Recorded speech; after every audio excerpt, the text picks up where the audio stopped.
My name is Jonathan,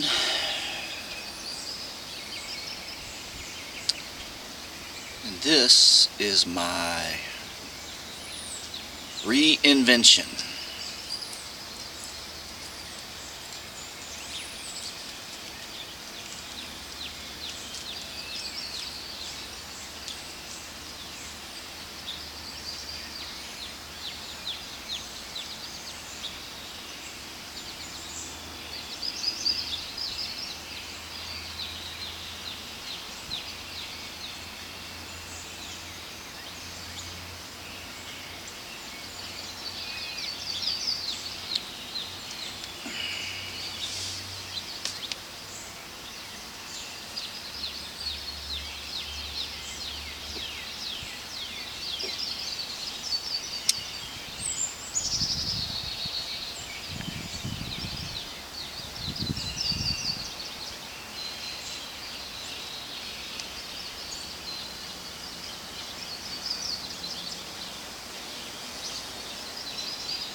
I spent 12 years in the Army.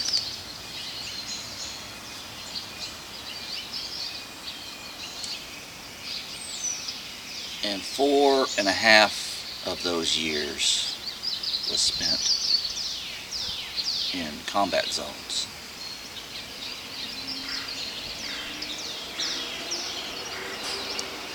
My first deployment was Desert Storm, Desert Shield.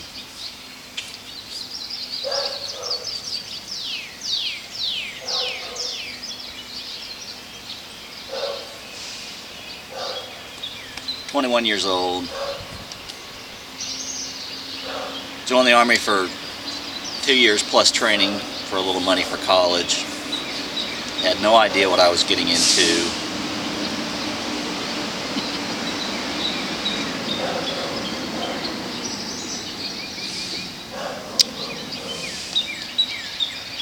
My friend Scott at the time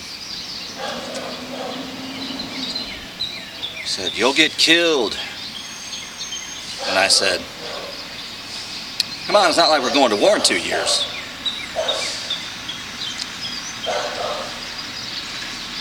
Me and my big mouth, right? 91, got back in April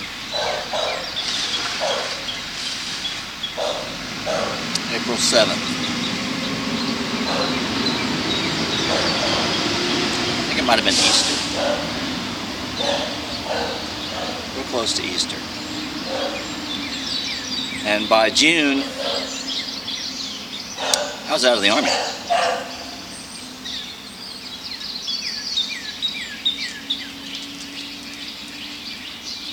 It's funny, the math.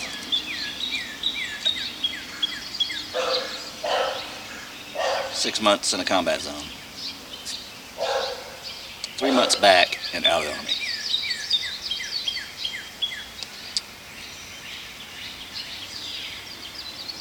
So,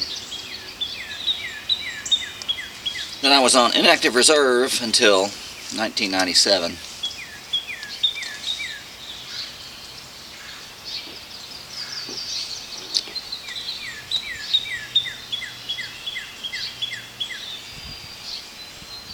'99, I joined the National Guard, mainly for a little thing that we knew as the Y2K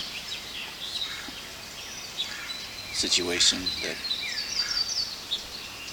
I don't know if you remember, at the time there was a lot of talk that it might turn into something, and I thought, yeah, I might as well, because for a long time they didn't take prior service either. So I went into that, just kind of like, a friend of mine kind of taught me into it a little bit, Joe. It was good times, but I think what really got me back in was sitting in a Humvee again after all those years,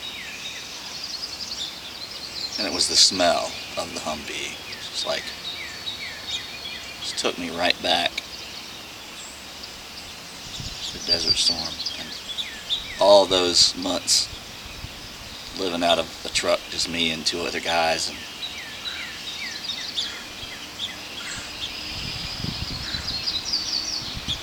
I think what it was that it felt like it was important what we were doing.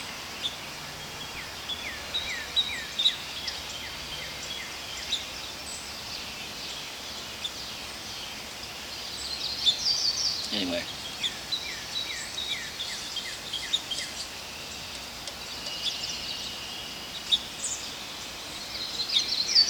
so I was in the National Guard up until May of 2001. I had a pretty decent job as a cameraman for a little company in Seymour, Tennessee called Tennessee Production Center.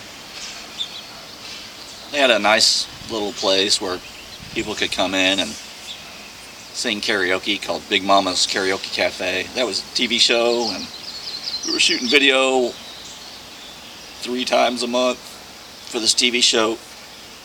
Excuse me. And we had gone to Las Vegas for the National Karaoke Championship, and we've been shooting that all, well, like, I think it was about a week in August. Right at the end of August and the beginning of September. I think one of the major networks was there shooting some video. And we said, oh, that's cool. Yeah, when do you think this piece will air? Because we were interested in if it was going to be on TV. And they said, oh, that'll probably be Tuesday. So we wrapped up.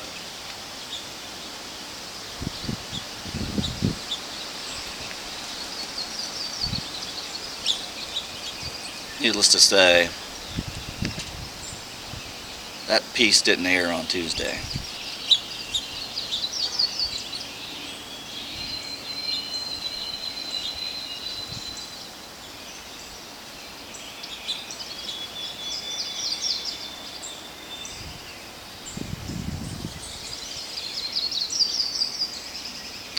Woke up at the MGM Grand.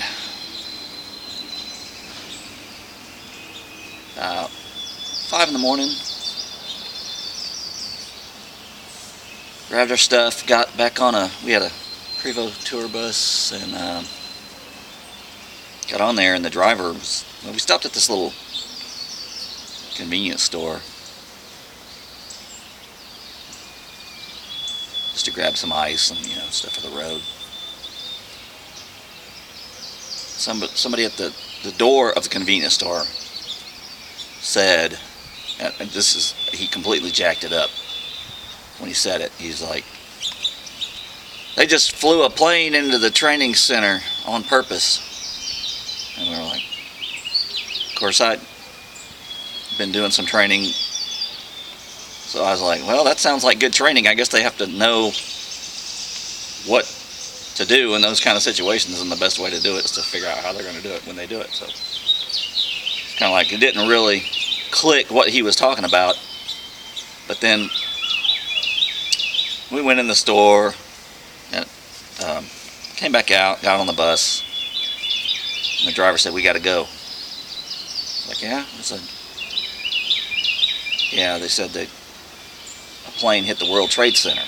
I was like, "What?"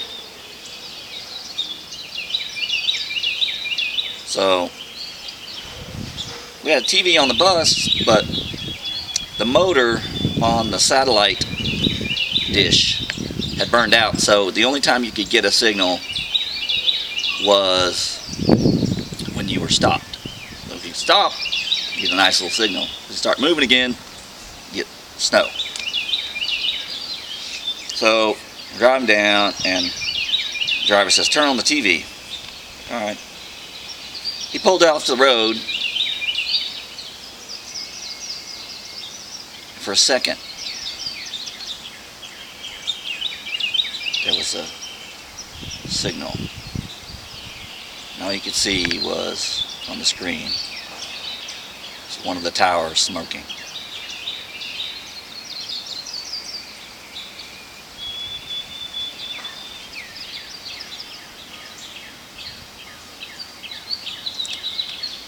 So he took off again,